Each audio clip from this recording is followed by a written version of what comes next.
ओम शनि शनिश्चराय नमः। प्रेम से बोलिए शनि देवता की जय हो। शनि देव को ग्रहों का राजा कहा जाता है। भगवान भोलेनाथ ने इन्हें न्याय की देवता की उपाधि दी है। शनि देव को बहुत जल्दी क्रोध आता है। इसी क्रोध की वजह से इनके पिता सूर्य से इनकी नाराजगी हमेशा बनी रहती है। इनके क्रोध से सभी बचने की कोशिश करते हैं, वरना व्यक्ति पर मुसीबतों का पहाड़ टूट पड़ता है। इसीलिए इन्हें प्रसन्न करने के लिए शनिवार का व्रत रखा जाता है। व्यक्ति शनि दोष से बचने और उन्हें शांत रखने के लिए अनेक उपाय करते हैं।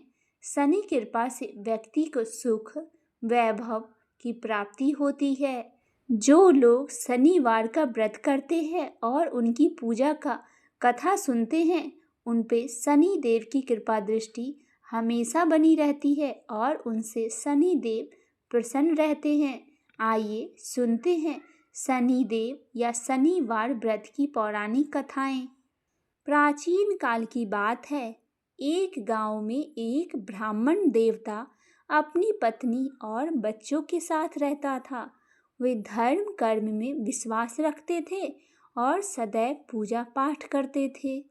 एक दिन जब ब्राह्मण देवता सुबह जागे तो वे बहुत चिंतित थे। यह देखकर उनकी पत्नी ने पूछा, स्वामी, आप इतनी चिंता में क्यों हैं? ब्राह्मण देवता ने उत्तर दिया, मुझे कई दिनों से एक ही सपना आ रहा है। एक व्यक्ति नीले वस्त्र धारण किए है और कहता है, तुम्हें मेरे साढ़े साथी लगेगी। पत्नी ने कहा, स्वामी, यह कोई नहीं, स्वयं भगवान शनिदेव है, जो आपको शनि की दशा लगाने की बात कर रहे हैं। जब वह पुनः स्वप्न में आए तो उनसे कहिए कि वे 1.15 से अधिक न लगाए। ब्राह्मण देवता ने सहमति दी और कहा कि वे ऐसा ही करेंगे। अगली रात फिर से शनि देव ब्राह्मण के स्वप्न में आए और बोले, तुम्हें मेरी 7.5 लगेगी। ब्राह्मण ने विनम्रता से प्रार्थना की, हे प्रभु, मुझ में इतनी सहन शक्ति नहीं है कि मैं वर्षों तक आपकी दशा झेल सकूं। कृपया कर 1.15 तक ही लगा दीजिए और फिर लौट जाइए। शनि देव ने कहा, ठीक है, मैं सिर्फ 1.15 तक ही रहूंगा। सुबह होते ही ब्राह्मण देवता ने पत्नी से कहा, मुझे शनि देव की कुदृष्टि लगी है 1.15 के लिए। इस दौरान मैं वन में जाकर पूजा अर्चना करूंगा। पत्नी ने सहमति जताई और ब्राह्मण देवता जंगल चले गए। वहां उन्होंने पूजा पाठ किया। जब 1.15 का समय पूरा होने ही वाला था तो वे घर लौटने लगे। लौटते समय उन्हें एक तरबूज का खेत देखा। उन्होंने सोचा, बच्चों के लिए 2 तरबूज ले चलूं। वे खेत के मालिक को ढूंढने लगे, लेकिन वह नहीं मिला तो 2 तरबूज तोड़कर उनका मूल्य वही रख दिया और घर की ओर चल पड़ा। जब वे नगर में पहुंचा तो 2 सैनिक ने उन्हें रोक लिया और पूछा, इस पोटली में क्या है? ब्राह्मण देवता ने उत्तर दिया, इसमें तरबूज है। लेकिन सैनिक को संदेह हुआ और उन्होंने पोटली खोलने को कहा। जैसे ही ब्राह्मण ने पोटली खोली, वे हैरान रह गए। तरबूज की जगह राजा के दोनों पुत्रों के कटे हुए सिर पोटली में था। सैनिक ने ब्राह्मण को बंदी बना लिया और राजा के सामने ले गए। राजा ने जब यह सुना तो क्रोधित होकर ब्राह्मण को फांसी की सजा सुना दी। ब्राह्मण ने राजा से प्रार्थना की, हे महाराज, मुझे अपनी अंतिम पूजा करने की अनुमति दी जाए। राजा ने अनुमति दे दी। ब्राह्मण ने पूजा शुरू की। जैसे ही 1.15 का समय पूरा हुआ, शनि की कुदृष्टि समाप्त हो गई। कुछ ही क्षणों में राजा के दोनों पुत्र शिकार से घर लौट आए। यह देखकर राजा और सभी लोग आश्चर्यचकित रह गए। राजा ने ब्राह्मण को सजा से मुक्त कर दिया और पूछा, यह सब क्या था? ब्राह्मण देवता ने उत्तर दिया, मुझ पर शनि देव की 1.25 पहर की दशा लगी थी, जो अब समाप्त हो गई है। राजा ने पूछा, अगर शनि की दशा लगे तो क्या करनी चाहिए? ब्राह्मण देवता ने उत्तर दिया, काले कुत्ते को तेल लगाकर रोटी खिलाए। सामर्थ्यवान व्यक्ति काले घोड़े या काले हाथी का दान करे। शनिवार के दिन शनि देव की कथा और हनुमान चालीसा का पाठ करे। शनि देव को काले तिल, उड़द का तेल, लोहे का दान करे। जब ब्राह्मण घर पहुंचे तो पत्नी ने पूछा, स्वामी पोटली में क्या लाए हैं? ब्राह्मण ने कहा, बच्चों के लिए तरबूज लाया हूँ। पत्नी ने पोटली खोली, लेकिन यह क्या? तरबूज की जगह उसमें सोने, चांदी और हीरे जवाहरात भरे थे। ब्राह्मण देवता यह देखकर अत्यंत आश्चर्यचकित हो गए और प्रसन्न हो गए। ब्राह्मण ने शनि देव को प्रणाम किया और कहा, हे शनि देव, आपकी महिमा अपरंपार है। जब आपकी 1.25 पहर की दशा लगी तो तरबूज राजा के पुत्रों के सिर बन गए, और जब दशा समाप्त हुई तो वे ही तरबूज सोने चांदी के बन गए। हे शनिदेव, आप अपना कृपा करें और आपकी कुदृष्टि किसी पर न लगे, और जैसे आपने मुझ पर कृपा की वैसे ही सारे भक्त जनों पर आप करना। बोले शनिदेव महाराज की जय हो। आइए सुनते हैं शनि देव की दूसरी कथा। एक समय की बात है, भगवान सूर्य के पुत्र शनि बचपन में बहुत सुंदर थे और तेजस्वी भी थे। इनकी सुंदरता को देखते हुए गंधर्व ने अपनी पुत्री कंकाली के साथ शनि देव का विवाह करवा दिया। लेकिन अत्यंत सुंदर होने के कारण इंद्र की सभा के अप्सरा अक्सर इन्हें देखने जाया करती थी। इन अप्सरा को देखकर कई बार शनि देव उन पर मोहित हो जाते थे। यह बात गंधर्व पुत्री कंकाली को अच्छी नहीं लगती थी। तब गंधर्व पुत्री कंकाली ने अपने पति शनि देव को यह श्राप दे दिया कि आपकी दृष्टि हमेशा नीचे की तरफ रहेगी। अगर आप सीधी दृष्टि से किसी की तरफ देखते हैं तो उस पर 7.5 का प्रभाव पड़ जाएगा। तब शनि देव भगवान शिव की घोर तपस्या की। तपस्या के पश्चात भगवान शिव प्रसन्न हुए और बोले, हे सूर्यपुत्र शनिदेव, वर मांगो। तब शनि देव बोले, यह सदा शिव शंभु हम पर कृपा करके हमें सृष्टि पर सीधे देखने के लिए वर दीजिए। भगवान शिव बोले, जो व्यक्ति शनिवार के दिन पीपल के नीचे तेल चढ़ाएगा उस पर तुम्हारे पड़ने वाली दृष्टि शुभ दृष्टि में बदल जाएगी। इसीलिए शनिवार के दिन पीपल के नीचे शनि देव की पूजा की जाती है। बोली शनि देव महाराज की जय हो। आइए भक्तजनों, शनि देव की एक और अन्य कथा सुनते हैं। एक समय सभी नवग्रहों सूर्य, चंद्र, मंगल, बुध, बृहस्पति, शुक्र, शनि, राहु और केतु में विवाद छिड़ गया कि इनमें सबसे बड़ा कौन है। सभी आपस में लड़ने लगे और कोई निर्णय न होने पर देवराज इंद्र के पास निर्णय कराने पहुँचे। इंद्र इससे घबरा गए और इस निर्णय को देने में अपनी असमर्थता जताई, परंतु उन्होंने कहा कि इस समय पृथ्वी पर राजा विक्रमादित्य है, जो कि अति न्यायप्रिय है।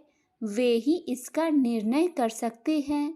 सभी ग्रह एक साथ राजा विक्रमादित्य के पास पहुँचे और अपना विवाद बताया, साथ ही निर्णय के लिए कहा।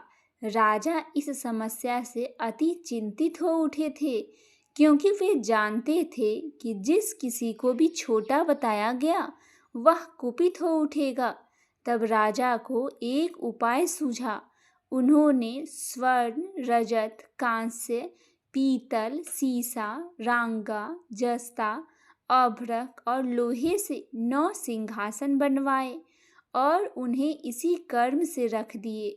फिर उन सब से निवेदन किया कि आप सभी अपने अपने सिंहासन पर स्थान ग्रहण करें। जो अंतिम सिंहासन पर बैठेगा वही सबसे छोटा होगा। इस अनुसार लोहा का सिंहासन सबसे बाद में होने के कारण शनिदेव सबसे बाद में बैठे तो वही सबसे छोटे कहलाए। उन्होंने सोचा कि राजा ने यह जानबूझकर किया है। उन्होंने कुपित होकर राजा से कहा, राजा, तू मुझे नहीं जानता। सूर्य एक राशि में 1 महीना, चंद्रमा 2.25 महीना 2 दिन रहता है और मंगल 1.5 महीना, बृहस्पति 13 महीना रहता है और बुध और शुक्र 1-1 महीना विचरण करते हैं। परंतु मैं 2.5 से 7.5 साल तक एक ही राशि में रहता हूँ। बड़े बड़े का मैंने विनाश किया है। श्री राम की 7.5 आने पर उन्हें वनवास हो गया। रावण की आने पर उसकी लंका को बंदरों की सेना से परास्त होना पड़ा। अब तुम सावधान रहना।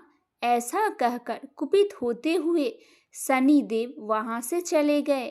अन्य देवता खुशी खुशी चले गए। कुछ समय बाद राजा की 7.5 आई। तब शनिदेव घोड़े को सौदागर बनकर वहां आए। उनके साथ कई बढ़िया बढ़िया घोड़े भी आए थे। राजा ने यह समाचार सुन अपने अश्वपाल को अच्छे घोड़े खरीदने की आज्ञा दी। उसने कई अच्छे घोड़े खरीदे और एक सर्वोत्तम घोड़े को राजा की सवारी हेतु दिया।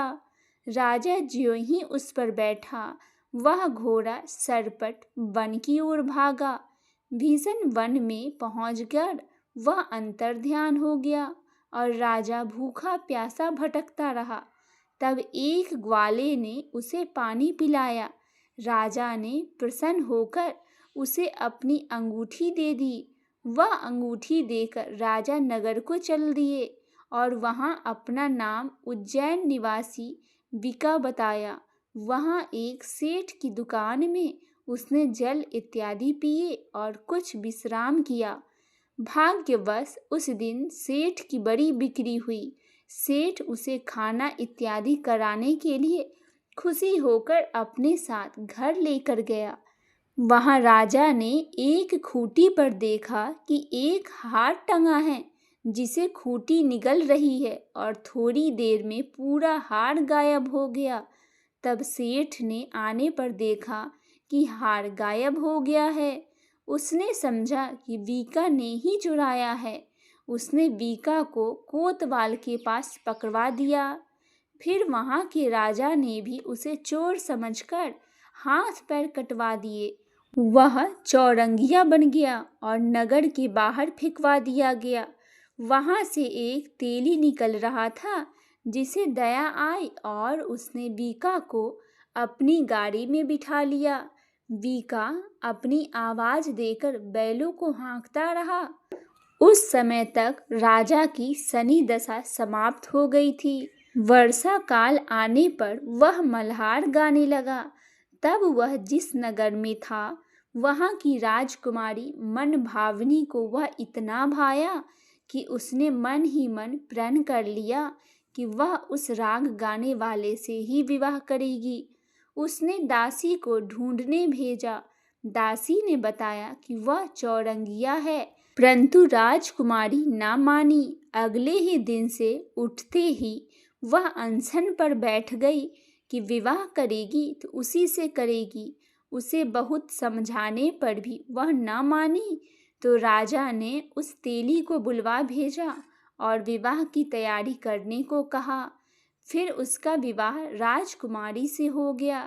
तब एक दिन सोते हुए स्वप्न में शनिदेव ने राजा से कहा, राजन, देखा तुमने मुझे छोटा बताकर कितना दुख झेला है। तब राजा ने उनसे क्षमा मांगी और प्रार्थना की, हे शनिदेव, जैसा दुख मुझे दिया है किसी को ना देना। शनिदेव मान गए और कहा, जो मेरी कथा और व्रत कहेगा उसे मेरी दशा में कोई दुख ना होगा। जो नित्य मेरा ध्यान करेगा और चींटियों को आटा डालेगा, उसके सारे मनोरथ पूर्ण होंगे। साथ ही राजा को हाथ पैर भी वापस दे दिए। प्रातः आंख खुलने पर राजकुमारी ने देखा, वह आश्चर्यचकित रह गई। वीका ने उसे बताया कि वह उज्जैन का राजा विक्रमादित्य है। सभी अत्यंत प्रसन्न हुए और सेठ ने जब सुना तो वह पैरों पर गिरकर क्षमा मांगने लगा। राजा ने कहा कि वह तो शनि देव का कोप था, इसमें किसी का कोई दोष नहीं। सेठ ने भी निवेदन किया कि मुझे शांति तभी मिलेगी जब आप मेरे घर चलकर भोजन करोगे। सेठ ने अपने घर नाना प्रकार के व्यंजनों से राजा का सत्कार किया। साथ ही सबने देखा कि जो खूंटी हार निगल गई थी, वही अब उसे उगल रही थी। सेठ ने अनेक मोहरे देकर राजा का धन्यवाद किया और अपनी कन्या श्री कवरी से पानी ग्रहण का निवेदन किया। राजा ने सहर्ष स्वीकार कर लिया। कुछ समय पश्चात राजा अपनी दोनों रानी मनभावनी और श्री कंवरी को सभी उपहार सहित लेकर उज्जैन नगरी को चले गए। वहां पूरन वासियों ने सीमा पर ही उनका स्वागत किया। सारे नगर में दीपमाला हुई और सबने खुशी मनाई। राजा ने घोषणा की कि मैंने शनि देव को सबसे छोटा बताया था, जबकि असल में वही सर्वोपरि है। तब से सारे राज्य में शनि देव की पूजा और कथा नियमित होने लगी। सारी प्रजा ने बहुत समय खुशी और आनंद के साथ बिताया। जो कोई शनि देव की इस कथा को सुनता या पढ़ता है, उसके सारे दुख दूर हो जाते हैं। व्रत के दिन इस कथा को अवश्य ही पढ़ना चाहिए। बोलिए शनि देव महाराज की जय हो।